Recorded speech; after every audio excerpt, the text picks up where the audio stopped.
নমস্কার প্রিয় বন্ধুরা, আশা করি সবাই ভালো আছেন।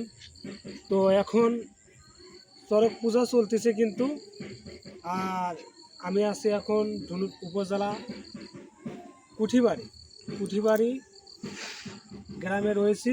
প্রিয় বন্ধুরা, আমাদের কুঠিবাড়ি এবার চড়ক তুলেছে। তা চড়ক পূজার অতিথি নিয়েছে শাহবাড়িতে। তো প্রিয় বন্ধুরা, চড়ক পূজা আসলে কীরকম হয় এবং কিছু কিছু ছেলে মেয়েরা আছে যারা অনেক প্রশ্ন করে, যে প্রশ্নের উত্তরগুলো কেউ দিতে পারে কেউ দিতে পারে না। তো তাদেরকেই বলবো, এই চড়ক পূজাটা এমন এক পূজা যেটা আমাদের হিন্দু সমাজে সকলকেই করতে হয় এবং প্রত্যেকটা বছরই এই পূজা আমাদের করতে হয়। এই পূজার নাম হচ্ছে চড়ক পূজা। কেউ বলে চড়ক পূজা, কেউ বলে দেল পূজা, আবার কেউ কেউ বলে হর হর মহাদেব।